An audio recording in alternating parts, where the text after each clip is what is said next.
Good morning, good afternoon, good evening. Welcome to the EPBWNI one-on-one interview with Princess Nwakego Ibrahim-Pam, the founder and chairperson of the Expert Professional and Business Women's Network International. Today, we're having a special guest, a remarkable speaker, but more especially, she's a friend, a sister. We all grew up together and we've all watched each other become who we are today. So I would like to welcome Councillor Patience Bentu to this one-on-one interview. The EPBWN decided that this year, 2025, we selected quite a few women that will be celebrating their lives through their stories, and through their stories that women will be encouraged and inspired to be successful in whatever position or situation in life they find themselves. So today is just a privilege to welcome Councillor Patience Bentu. Like we always do, I would like her to introduce herself so she'll be able to run through her family background, her career, her work, her personal growth, her impact, her inspiration, and she'll leave us with a word for thought for us, so that by the time she finishes this interview with me, you go back home and reflect on where and how you want to change some aspect of your life to put you in the right path to become a successful leader and a woman in general. Thank you. So I welcome Councillor Patience Bentu to join me as she introduces herself. Patience, you're welcome. Thank you very much, my dearest sister Kego.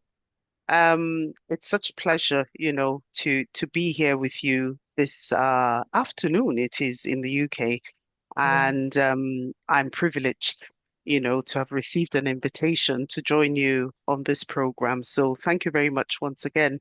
Um, as you have rightfully said, my name is Councillor Patience Bentu. I would rather be referred to as Patience Bentu without the councillor, really, because that is not um, that is a temporary title, I would say, or just for the time being until Yeah. I'm in post. But it's wonderful to see the ladies who are here today and others who will be joining us. Looking forward to meeting everybody. Um, so I live in Swansea, Wales, in the United Kingdom, and I was born one of five children. I grew up in the 70s in Nigeria, in a little city called Zaria. For those of us, well, it's not so little. It was at the time I was growing up one of the biggest cities in Nigeria, and I grew up in the Ahmadu Bello University, which at the time, growing up in the 70s and the 80s, Mm. was a very multicultural um, university. So we had lecturers and other workers of the university from all over the world, all over the world. So I was quite culturally exposed from a very young age, having grown up with friends from different cultures of the world. And I think that gave me a very good foundation. My parents at the time were working, had just started their working lives in the university. My father had just graduated after his first and second degrees when I was born. And my mother worked as a nurse. She trained as a nurse when they moved to Zaria in the 1960s, trained as a nurse at Wusasa General Hospital, and then they moved to Samaru, where the university is based. And she worked as a nurse at the university clinic, the popularly known as the sick bay, all her life, until she retired.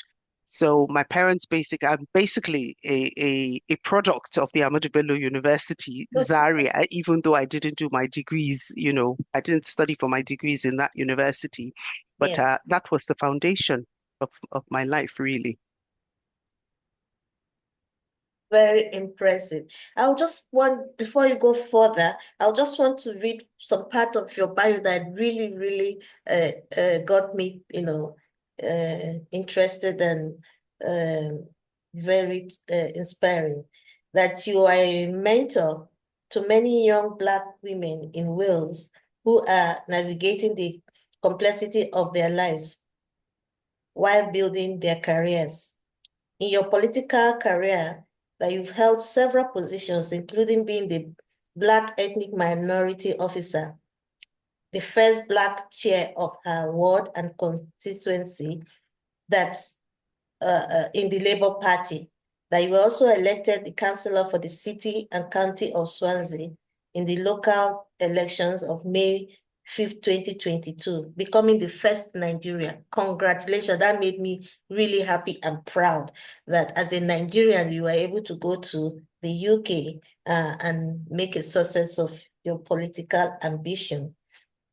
Being the first Nigerian to hold an elective position in Wales. In her council, in her council role, she serves as the vice chair of the Social Care and Tackling Poverty Committee.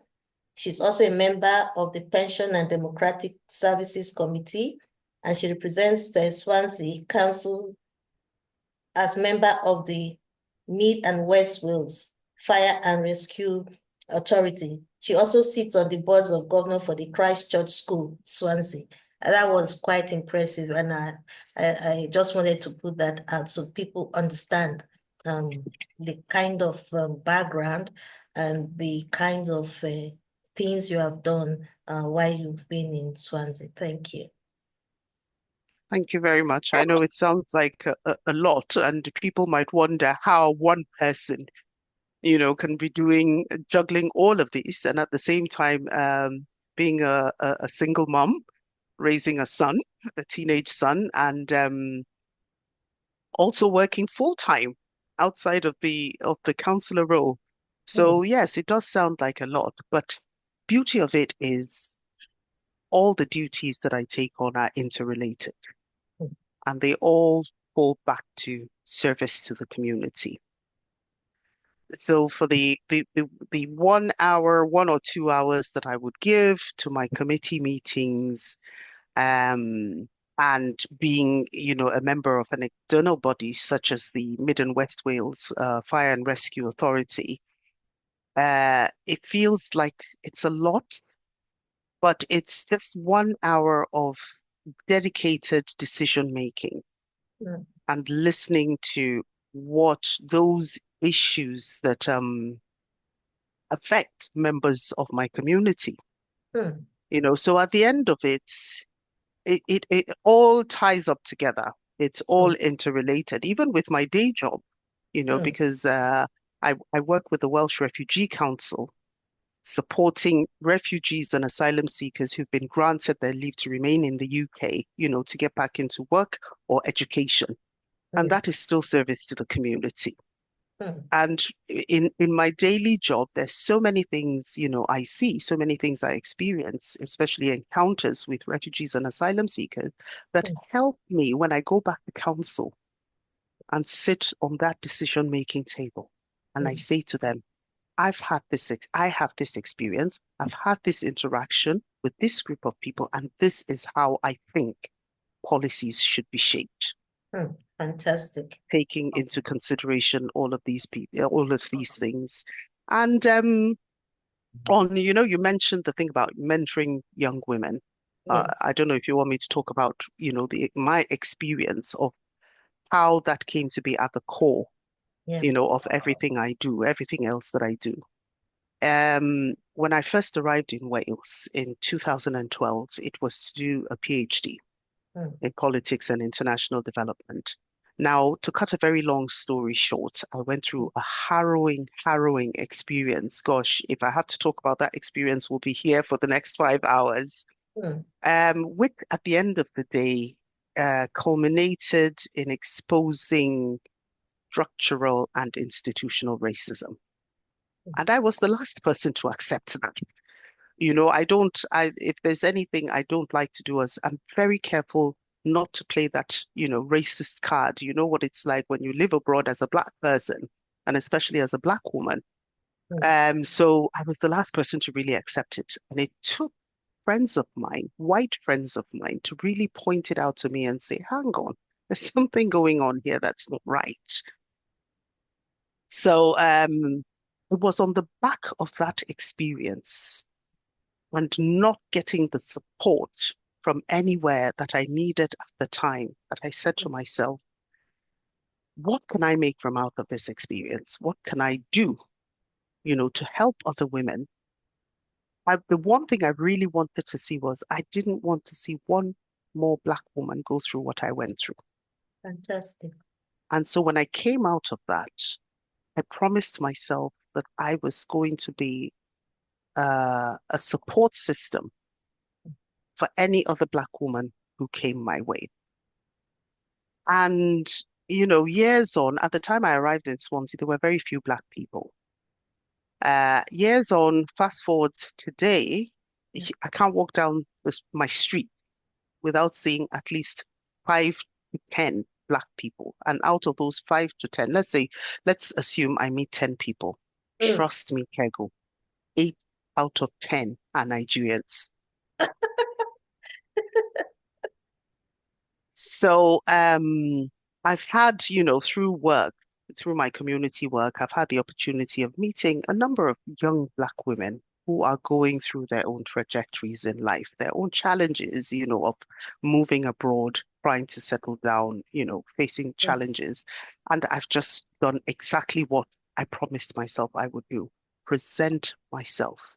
mm. And presenting myself it doesn't mean you do all the things for them every day you're there, but it's providing that listening ear, Yeah. holding their hands on their journey, Mm, just being available to them, providing advice from my experience, from my own journey, mm. and helping them to navigate their own journeys. You can't solve all the problems, but you can make it easy. And this is what we do as women. Mm. It's providing that support for ourselves because, well, I mean, we all know the history of where our struggles, the struggles for Yeah. women development has come from. We all know, the stories of Beijing, et cetera, et cetera. And now we've come 30 years from And the we're still Beijing almost conference, there. and we are still struggling. We are Yeah. still fighting for equality. We are still fighting for equity. Now, that equity and equality that we're fighting for begins with us. Mm. If we do not provide ourselves with the support that we need as women, Yeah. who is going to do it for us? Is it the No. men who are so patriarchal in their thinking and their actions that Mm, will give us support? They're not going to do that. I mean, we can see it in the political scenario, not just in Nigeria, back home in Nigeria, but everywhere, mm, even in Swansea. mm. For me to be told shortly after I was elected councillor in 2022 that I was the first Nigerian to become a councillor in Wales was a bit overwhelming. But then I Yeah. sat back and I thought to myself, why is it happening in 2022? This should have happened like 10 years ago Mm, or 20 years. I should be riding on the shoulders of some giant Black women. mm. Why should I be the first Black woman on whose shoulders or those coming behind will ride on? Maybe it's But the uh, will of God. but but honestly, it was good that you were the one. So at least now you appreciate the struggle. Yeah. Now it aligns with your vision of making sure that another Black woman in Swansea will not have to go through the rigors and pain of establishing herself or her voice. So sometimes when the time is right and the right person is there, something happens, and that's the change. A lot of people might be somewhere, but if they're not tuned to the community or the circumstances around them, they will not see the opportunity. You are able to identify a need and opportunity, and the result is that today now you are sitting at a table where you can actually um, achieve most of your ambition and your aspiration by making sure that you're very supportive of other Black women. and I'm sure women in general, because knowing your nature, you're not just going to look at for the Black women. Any woman, despite their personality or their cultural background, will also benefit from the work you do at the council. So while we were talking, I just wanted you to just give us a educational background of the schools and um, courses you've taken that has propelled you, even though you told us you went to have a PhD in the UK that changed everything concerning your life. Right. Right. So my should I just say no, I don't want to say my original background. My initial background is actually in drama and theater. So Mhm. I had a first degree in theater arts from the University of Jos. And you would have thought, yes, that was a big opportunity for me to make myself a big television star Yeah, in an era where uh, we had the Nollywood was developing. yeah. But I didn't do anything with that. Instead, I went into public relations and communications, which, Mm, is a branch of the arts as well. yeah. Then I went on to do a second degree in drama and theatre education from Mhm. Warwick University in the Mm, UK, which again I didn't do anything with because I went back to Nigeria after that second degree and just went straight back into, public relations and media. mm, So my third degree now, my research, which is a complete diversion mm. from drama and theatre, is in politics and international development. Yeah. And that change of career came about uh, from the passion of my heart, really. Mm, Because even before I realized it, I'd been working for women's development. yeah. I was so passionate about anything that had to do with uplifting women. And again, that was born out of my first experience, direct experience of gender discrimination Mm. way back in Jos in the 1990s. I remember, and if any of the members of the Jos Polo Club who stumble upon this recording Please share. who remember that event will stand up, for what happened that night. It was a simple thing. I wanted to join the Jos Polo Club because every year for a number of years prior to that, they've been inviting me as a committee member for the annual Jos Polo tournaments. Now, as you Yeah, would know, polo is a male-dominated sport. And at the exactly. time, because I had been a member of the organizing committees for so many years, I thought, oh, now it's the time to officially join, the club. I felt like one of the boys. Mm. And that became a big debate that culminated in a meeting of almost 3 hours where I was told to sit outside the door while the men debated whether they should admit me as a female member or not. And that was my first awareness of the differences, because I mean, we were four girls and one boy, and our father raised us pretty much equally. Mm. He gave us, there was nothing like, oh, these are females and, and I have one male child. No, he gave us equal opportunities. So that awareness of our differences wasn't there. So that was the first experience for me. And so that passion, you know, meant that every time I heard anything that was discriminatory towards women, my tentacles were up in the air, and I would Yeah. always fight it. I would always speak up for it. Mm. So when it came to politics, I mean, politics, I had a natural flair for it, even when I was back in Nigeria. I Mm. was very interested in politics. I would always listen to the news. I wanted to find out what was going on in every country around the world. Um, and so when I got here, I thought, yeah, let me look at women in politics. Why? Because women, for me, needed to be around decision-making tables to make any All change. right. We have policies, we have legislations, we have constitutional law, we have so many things. But if our voices are not heard on those tables, how will those policies and legislations change our lives? We needed to Exactly. be there. And that was what led to that change in career. And then obviously I joined the Labour Party when I arrived here. And, you know, the story is what it is today.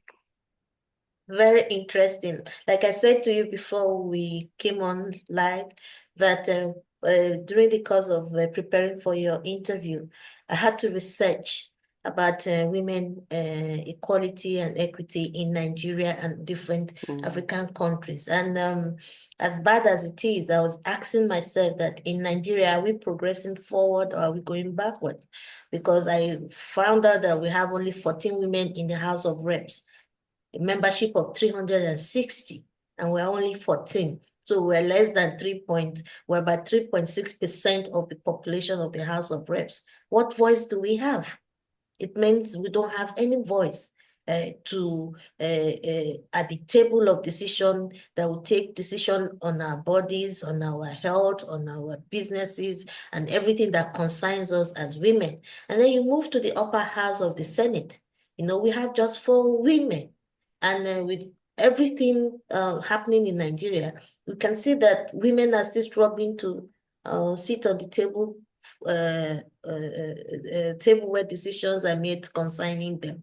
So it's quite impressive that in faraway Wales, you've been able to put yourself on the table where policies and decisions that affect women, you will have a voice, and your voice will not just be for yourself, but your voice will be for all the women around Swansea and around Wales in general, in the UK and beyond. And as a Nigerian, I know that you also have the passion that we extend to our little state, Jos, and in Nigeria in general. So I want to say congratulations.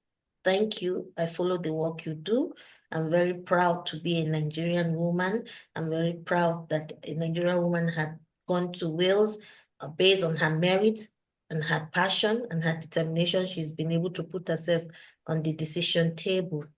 And then from what you said earlier, I just want to mention that for our viewers, that sometimes our academic qualification is not what really makes life tick for us. Like you heard from Patient, she did a theater arts first degree, she did another master's in arts and communications, and finally when she got to Wales, she never used those things. But when she got to Wales and she found her passion in politics, here she is today. So I want to challenge your flexibility of mind, that forget all the certificates you have piled up. Let the certificate be a stepping stone for your passion. How are you going to use those certificates to actually pursue your passion? Something that you like, not something that you're forced to do. So I just wanted to bring that up to all the women listening, that don't be fixated on your certificate. Go for something that you're passionate about. Go for something that you have a flair on. Go for something that will put you on the leadership table. So I want to welcome all the others that have joined us: Wando, Ijoma, Mafeng, Elizabeth, Faith, Pamela. I'm so grateful you've joined this uh, uh, um, interview to support Patients Bentu. I'm going to open the floor for any questions. Omawumi, thank you for joining. I want to open the floor. If you have any questions, if you want to say anything to Patients Bentu, before we go on the second segment of the interview, you are all welcome. And first and foremost, just unmute yourself and just say welcome to her. Good morning, good afternoon, so she can feel your presence here. Thank you. Can you all just unmute and say hello to her before any questions? Hello, good evening. Thank you for joining in. Good evening, Mr. Patience. Hello, good evening. You're welcome. Happy to have you, Namis. Hi, Auntie Pay. Good evening. Yeah. So, is there any question? Is there any follow-up before Patience we continue to tell us about her impacts and her inspirations? Yes, please. Rosette, can you ask your question? Thank you, Madam Pam. Thank you for the opportunity that you always give us to be able to see what our fellow women are doing out there. When you talked about that percentage in Nigeria, I was like, that is really low. Eh? Yeah. I know even I'm from Uganda, although I live in Johannesburg, and I was thinking that's very low. But what I wanted to say is just to appreciate patience. Kudos to you and well done. Keep it up because many times it's not very common for people to be able to take up platforms that show up for them. I mean, you could have told yourself, but who am I? I'm still thinking about your story of the men discussing whether they should let you into the playing polo. And I'm saying that alone could have stopped you and said, do I want to go this route again? And then again, it's me who's being discussed. But thank you very much for saying yes to your calling, and may God continue to bless you as you also encourage other women to follow in your footsteps. Thank you. Thank you very much, Rosette. Thank you. So, any other questions or any other contribution or acknowledgement for patients so that you can have a breather while we all discuss? Any questions? Any acknowledgement or confirmation? Does anybody want to speak again?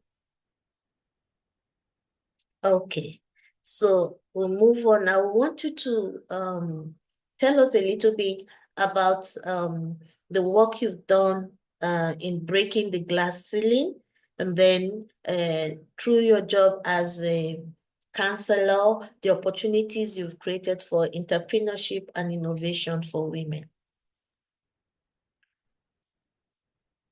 Right. Breaking the glass ceiling. You know, honestly, when I think about it, right, I look up and I still think there's still a massive glass ceiling over my head that I'm waiting to smash. But let's take it in the context of layers of glass ceilings. I might have been able to smash one or two, one of which is the practice of having more Black women, in decision-making positions in Wales. I always say to people that apart from raising my son as a single mother in a foreign country, the next most difficult thing that I've done in my life was running a campaign to become a counselor. Hmm. It was very difficult in the sense that there was so much going through my head. You look at the barriers and you think, how am I going to get over these hurdles? And that is in spite of all the support. I had the full support of my ward members and my constituency members, and even beyond Swansea. People were supporting me from all over Wales and saying, do it, go for it. But when I think was it Rosette who spoke earlier on, Yeah, Rosette. about the Uganda experience? Um, there was something she mentioned, the question of who am I? And this is something that I suffered with at the time, and I still suffer with. Imposter syndrome. You're in an environment that's so different from the one you have come from. And there's a lot for you to learn, there's a lot for you to pick up on, and there's a lot for you to fit into. But it gets to the stage where because you're constantly trying to keep up, you begin to ask yourself that question, who am I in all of this? Am I Patience the Nigerian? Am I Patience the now Welsh woman wanna be? Am I the politician? Who am I in the midst of these people? But the most difficult question for me at the time was, how do you convince the local uh, electorate, the local voters, the white community to vote for you? In my ward, they'd never had a Black councillor. They'd never had any black person contest. They've never had any non-white, let's put it that way. And so what I had to do differently was, whilst my other, my colleagues, the other councillors from within the ward, they were obviously incumbents. They were already sitting councillors. I was the newbie, the new person on the block. I had to campaign 3 times harder than they did. I had to work 3 times harder. So while they were in their day jobs, I was constantly working. I still have the pair of trainers that I used for that campaign. As a reminder, I've not thrown it away.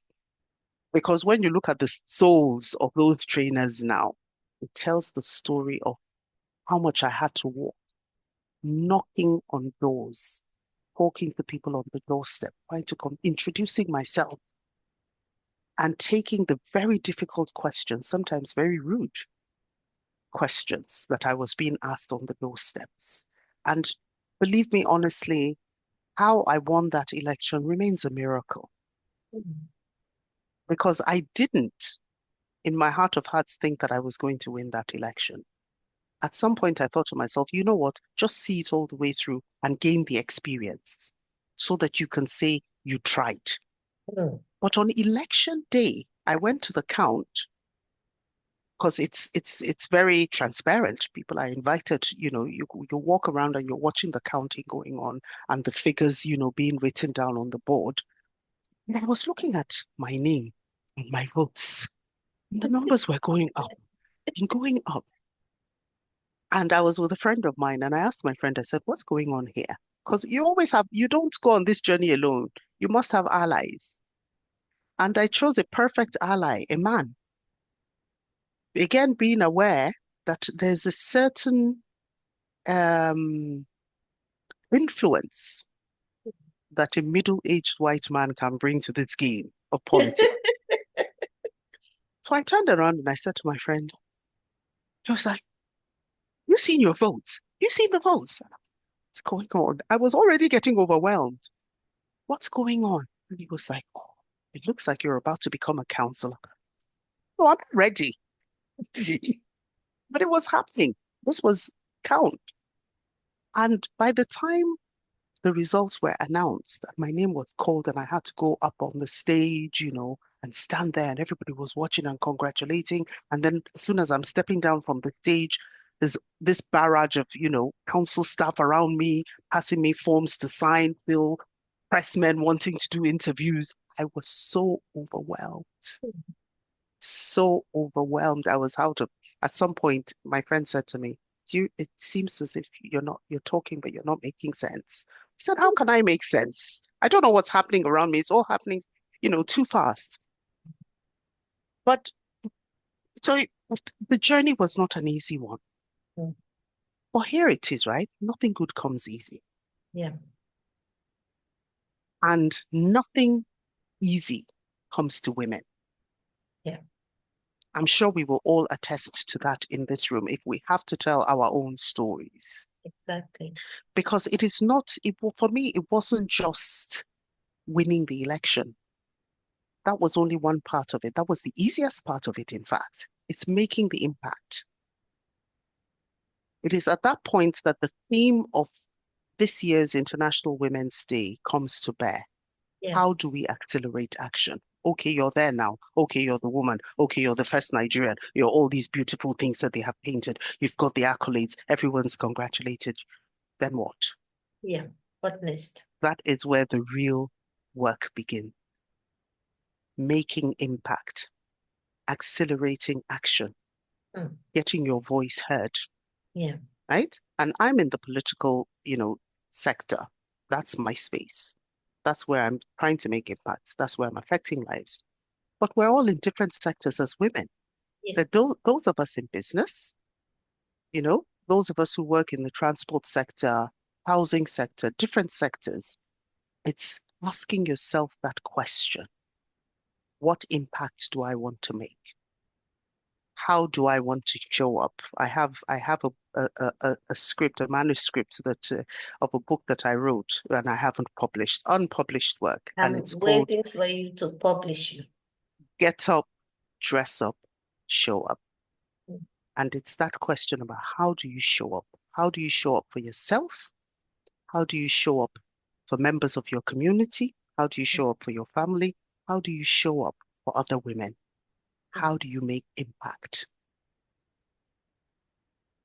And that's, what I take out of that journey, really, Mm. of becoming a counselor. And it's not the end of the road, Yeah. What else do you want to do? When I go home, I'm not a counselor, I'm a mother. Yeah. The house chores are waiting. Our stories are all the same. The cooking is waiting. I'm the cook, I'm the cleaner, I'm the shopper, I'm Everything put in one. Now that you've touched on being a mother, I want you to tell us, how do you balance your professional growth and your personal well-being, especially that you are a single mother in such a very difficult terrain? How have you been able to cope, maintain your professional growth, maintain your mental health, being a wonderful mother to your son and also aunties to a lot of people and mentor to many women? That's a lot on your plate. Maintenance is a very difficult word, Mm. And for me, it's not about maintaining all of these different roles.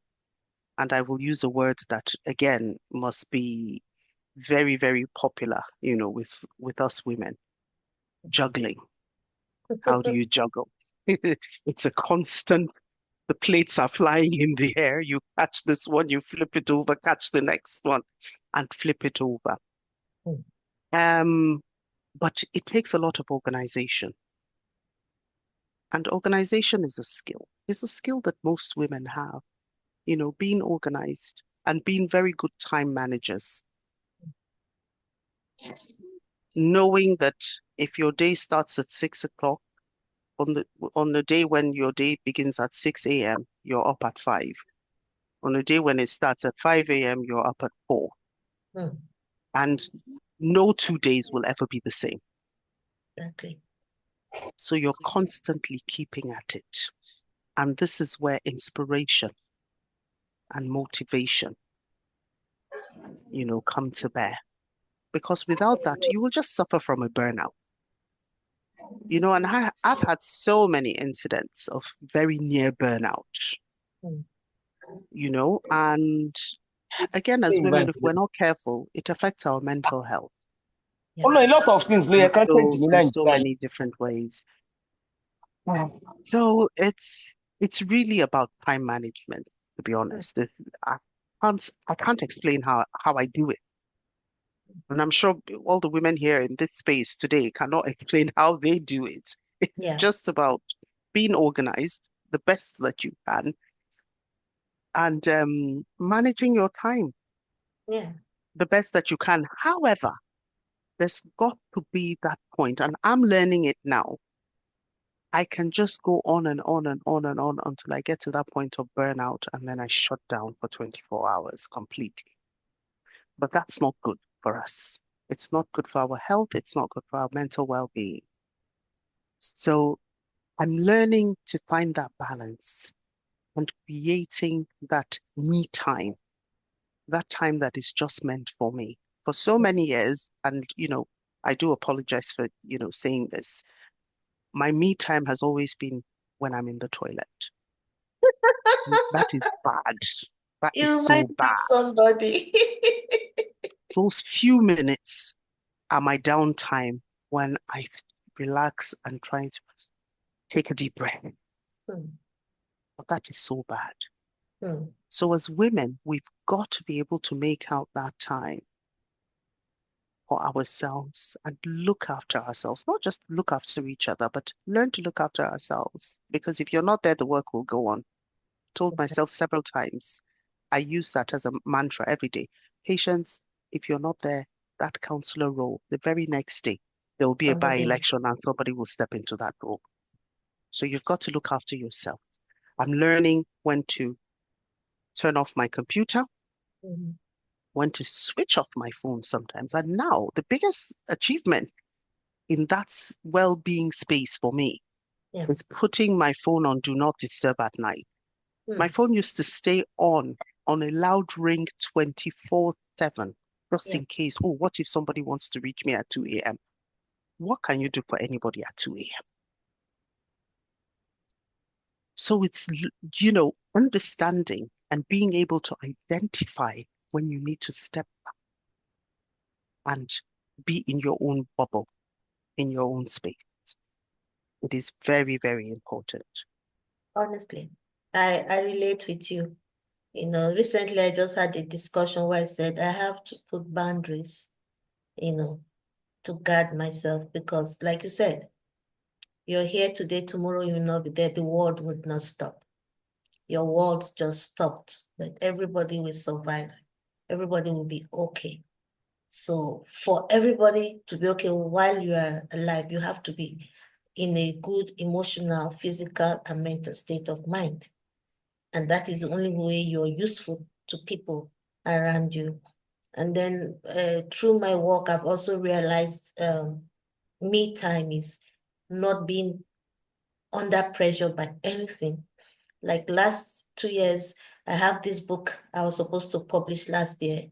And, the pressure was, okay, finish it, it's getting too long. And I said to myself, who is giving me a timeline? It's my book. There's no hurry. Anytime I can finish it, I'll finish it and I'll publish it. And once you start talking to yourself to realize that you're not under any timeline with anybody, you start working at your pace. That releases the tension that you feel as if you're obligated to meet a timeline for other people. I can assure you, people are not even aware about the things you're doing or wanting to, any expectation for you to perform at a certain time. So as women, we should learn to relax and flow with our body, because the body, the soul, and the body and the soul, body, and mind has to work in unison for you to achieve any success in whatever you do. So thank you for calling us out again so that we remember for us to be wonderful mothers and sisters or aunties or career women. Our mental health has to be really, really, intact. So thank you for that. As we go on, I just want you to talk about a few words. How do you encourage the younger women and our peers? How do we position ourselves in leadership? How? What would you advise us to do? How do we position ourselves that we'll be on the table where decisions about us are taken and we can have a voice? How do we amplify our voice so that the policies and programs and things that are organized for women are from the women? We take control of that. The simple answer is preparation, Hmm. right? Opportunities abound. They will always come at you. Yeah. But you have to ensure that when they come, you are prepared. Let nothing take you unaware. And that preparedness is not about going to get a degree. It's not about, going on trainings or courses or anything. It's that mental preparedness. Yeah. And when it meets your vision for what you want to achieve. Once you're mentally prepared, you can take on any opportunity when it comes. And I think that's what I did. Even though I do have, I, I can be a bit spontaneous and I can take decisions when I'm unprepared, and then go back and beat myself when I'm lying in my bed and say, "You stupid woman, what did you just do?" Even with becoming a counselor, that's what I did. Yeah. Who wants to do this? I put up my hand before I think about it. Yeah. So I don't know if unconsciously there was that preparedness. It was that preparedness that was speaking to me, you know, when I was asked to run as chair, of my ward, I said, yes, I will. I didn't even know what it meant to be a chairperson of a political ward. Then I did it and I learned, in the role. Then I was asked to be chair of the constituency. Again, I did it. When I was asked to run for councillor, again, I did it. I didn't even know what it meant to be a councillor in Wales. What do I know about running a council? But so again, I think what I'm trying to say is in the event that you're not prepared, Mm, be ready to learn as you go, mm, which in itself is another form of preparedness, that willingness to learn.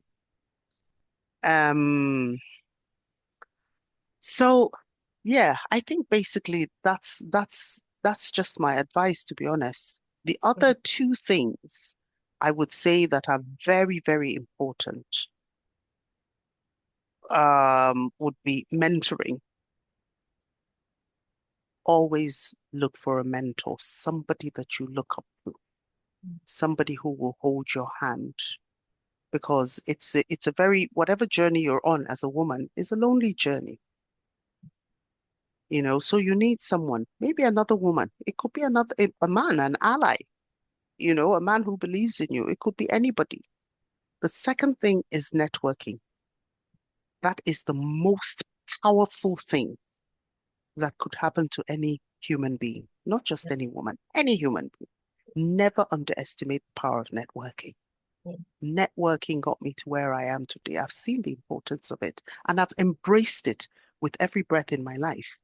mm, Even with the young women that I'm mentoring at the moment, first thing I have taught them, I brought them together, right? I've got a group of about 6 young women, Black mm, women, and all six, except one, yeah, are Nigerians. And they are such talented and skilled young women. And mm. the first thing I did was bring them together in a WhatsApp group and then in Zoom meetings. Yeah, And I said to them, you need to learn to work together. exactly. I said, you see that phrase? We either go together or not at all. You have to make that phrase work in your Mm, lives. Our generation got a lot of things wrong. We were not supportive. I grew up in a generation, and you would attest to that, in a yeah, generation where pull her down was the watchword, yeah, right? As yeah, even as women, we talked against each other instead of talking for each other. exactly. And that worked against us. Mm, That is why we've not been able to accelerate action. yeah, So what we need is, or what I need, is for the generations coming behind to do things differently. mm, And this is what I've told my young mentees. You need to show the world that you can do things differently. yeah, You're all working on different projects. You all have different skills. How do you make your skills interweave instead of operating in silos? How do you network? How do you leverage on each other's skills and knowledge and experience? And you know what? These young women are doing greater exploits than I ever imagined. And I am so proud of them. And mm, that is the power of networking, and not being afraid that because you're supporting a sister, that if she does greater things than you will feel threatened. Nope, yeah, no. let that not even stand in the way. I always say to people, right? I'm such a I love dropping names. I love name dropping. So if you're flying on eagle's wings, it makes me happy because I can say to people, you know what? I know this person. I know this person. I know is in Okego. I know her. I can pick up the phone right now and call her. What do you Reach, want? and yes, And yeah, it makes you happy. So it mm, makes you want to support people because the more we're at the top, the merrier place it is at the yeah, top. So yeah, definitely networking and mentoring. Those are the two things that I would like to, leave with young women. Thank you so much. I will also want to use this opportunity since you've mentioned networking. You're absolutely right. I have experienced moving from one country to the other, continent to the other, different culture. And when I arrived DC last year, and I was trying to find my feet, and you feel like you said, imposter syndrome. Who am I in this whole the capital of the world, DC, Washington? What do I have to offer? Where can I fix myself and things like that? And one of the lady I met, the first thing she said to me, she said, if you're in DC and you want to make a headway, you better start networking. It's all about networking, the people you know, how you position yourself. And I understood where she was coming from, having started a network platform since 2013. And I have a lot of the women on the chat are members of the network. We started it in Tunisia in 2013. And just as we were saying, we came together because I said to them, as one person, you cannot achieve much. But if we pull our resources together, we can open doors that were meant to be shut to an individual. And that's what happened. And today, a lot of the women who worked together, and our motto was, in diversity, we stand strong. Don't be afraid of what you don't know. Don't put down what you don't understand. That somebody is different doesn't mean that she's an enemy or she's not in your camp. All I want women to know that as long as we're a woman, we are in the same team. We have the same agenda. What affects you affects another woman. There's no woman who is privileged above you because the same stick that is measured against her will be the same stick that will be used against you. So any woman who has this illusion that, oh, I'm different, I'm special, I'm privileged, it gets you to a certain limit. After that, that same stick that holds other women down will find you. So in any position you find yourself as a woman, you must be instrumental to the growth of other women so that you can amplify the voice. You can accelerate the voice of women. You can accelerate the growth of women in the decision-making tables, that you're not the only one. What is the use of a woman being alone in the table of 25 men? If they want to vote, you're just as good and not non-existent. They will vote. Democracy and decision making is on demographics. If you don't have the demographics, you don't have the votes. And if you don't have the vote, you don't have the opportunity to make an impact or to even change.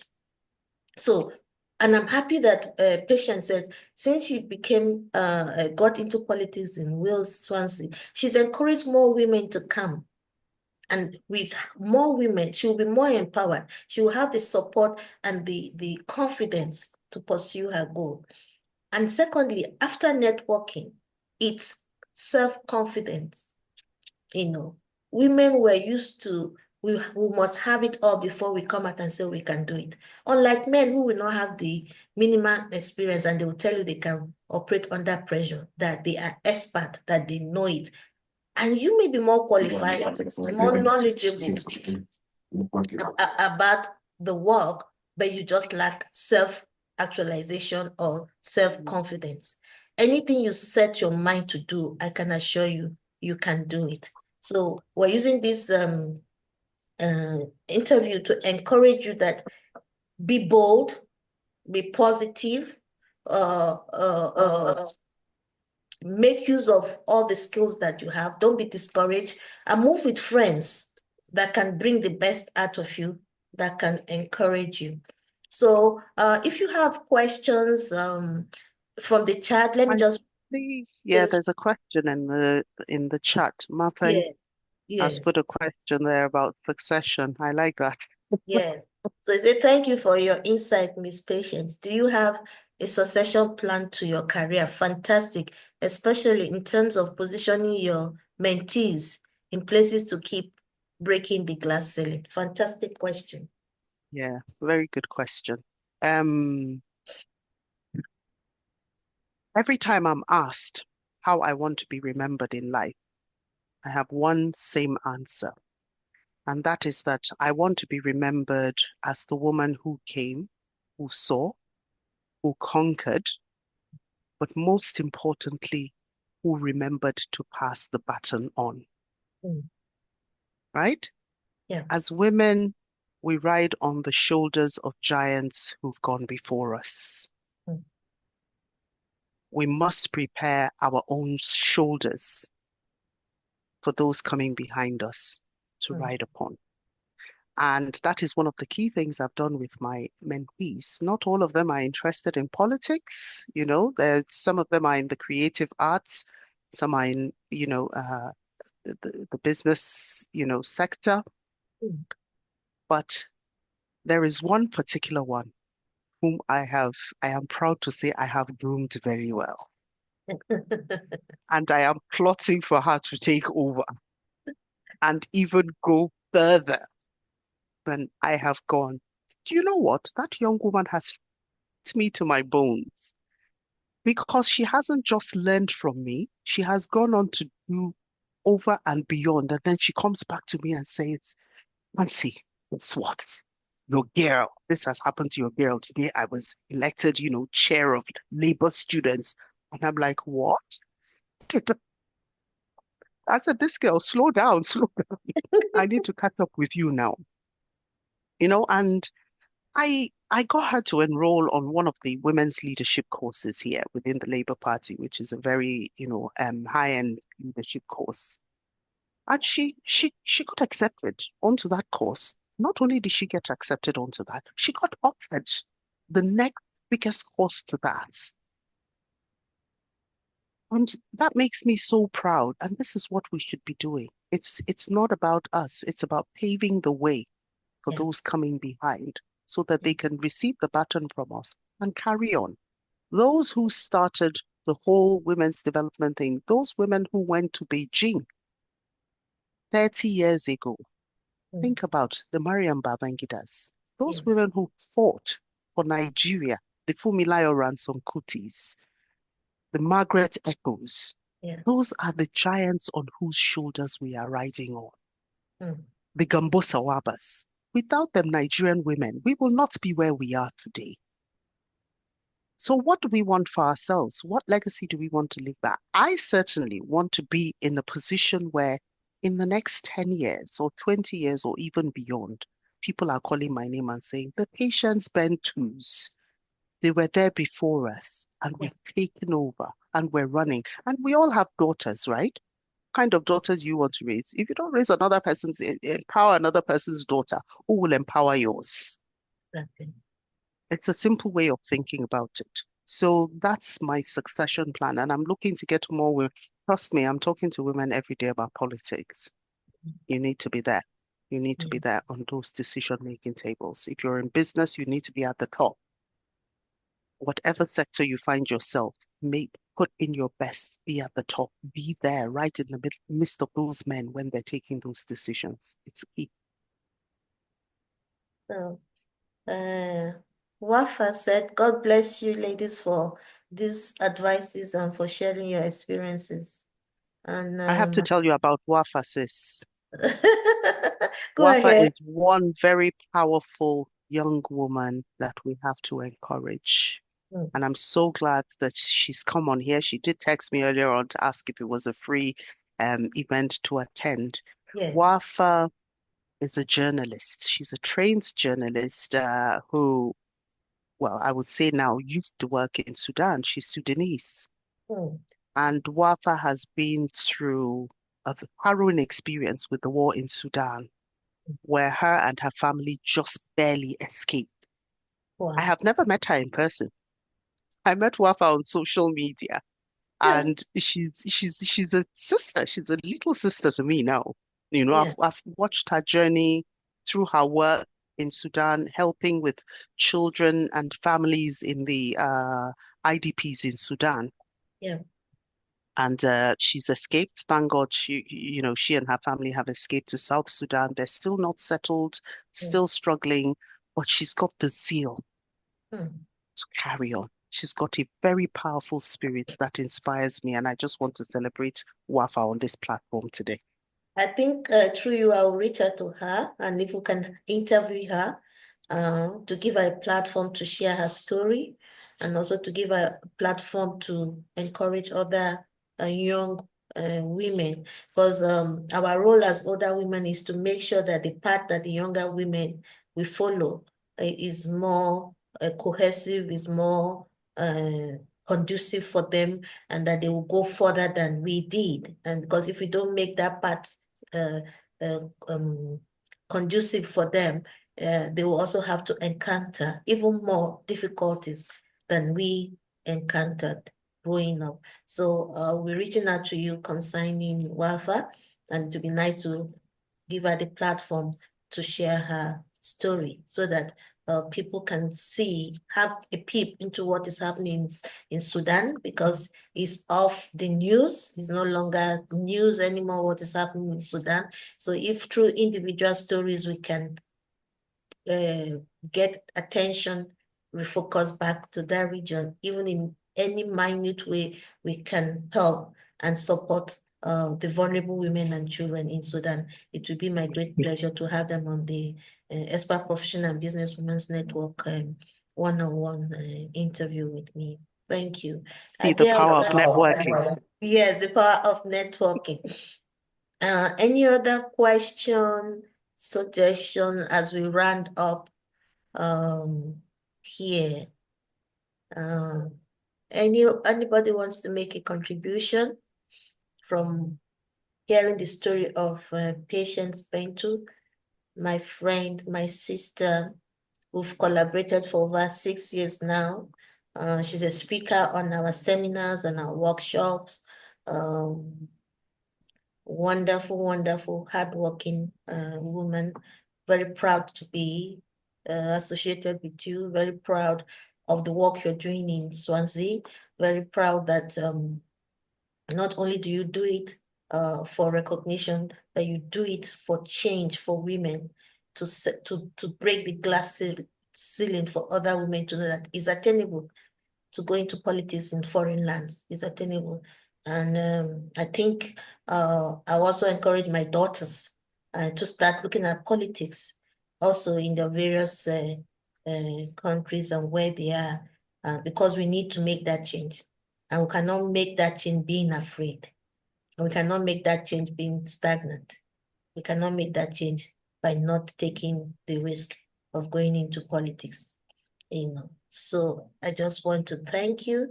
So if you can just give us your last word, and then I'm just going to pin you alone so that you can give us 1 minute food for thought, and then I'll close the interview. Okay. Right. One last thought. To be honest, there's so many things I would like to say. Please But I go just ahead. want to encourage all of us here, in whatever space you find yourself, wherever, however, be the voice of that voiceless woman. Because we have so many voiceless women out there, women who want their lives changed but cannot speak for themselves. Be the voice for that next voiceless woman standing next to you. And keep going. Know that you're phenomenal. You're inspirational in your own way. And whatever you do, always remember, on those days when you're feeling very low, when you're feeling discouraged, when you're feeling burnt out, all you have to do is get up, dress up, and show up in preparedness for that opportunity. Thank you. Thank you so much. Thank you so much. It's a pleasure. I'm so happy. I'm so grateful you accepted my invitation. I know you're a very busy woman, and for you to set this day apart to be able to come and share your stories with these wonderful people, women that have come to hear your story.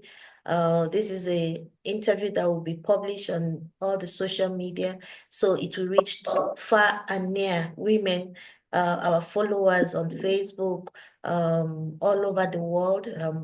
The Expert Professional and Business Women's Network International has chapters all over the continent. We have women in almost all the countries of the world due to the kinds of work we do, the kind of women we engage. So, and the network is open, is an open platform. If you need help to set up your business, to improve your career, if you suffer from domestic violence or workplace harassment, sexual harassment, we have provision for anonymous psychologists to take up your case. We have Legal Hand that deals with legal pro bono lawyers that will work with you to ensure that you're safe and sound. We also have different programs that encourage entrepreneurship. We want you to contact us. We'll hold your hands and work with you to the point where you can stand on your own. And also, when we help you, we expect in return that you also impact your community and every other woman that will come in contact with you. So I want to use this opportunity to say thank you for all of you that have taken time to join this interview with us. I'm very grateful. I love you. Always tune in because women empower women. When you listen to the stories of other women, you get inspired. You know that you're not alone in whatever situation you find yourself. I want you to know there's been a woman who has gone through that path and she's standing. And if you need mentors, you can reach us to us. We have mentorship program where we'll attach you to an individual person who will work with you, who can hear your stories and who can also impact your life. So thank you very much. God bless you as you have joined us. If there's anybody that wants to say anything, you can now all unmute and say thank you to Patience and goodbye. So Annie says, truly inspiring. I would like to thank you for the wonderful hour.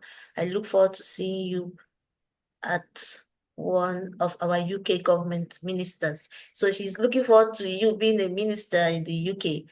Kudos to that. Amen to that. Yeah, it's possible. Very, very possible. So thank you very much, Patience.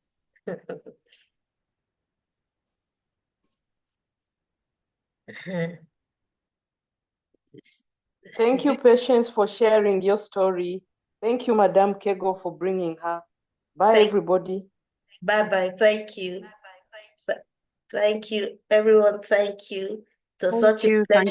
Thank you. Thank you. Thank you, Ma. It was very inspiring. For joining. Thank you. Okunade, thank you. Anita Lott, wonderful. Thank you for joining us.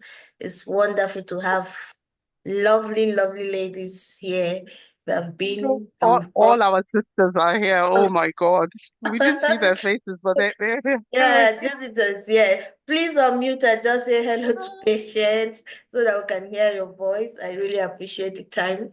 Hello, everyone. Hello, Anita.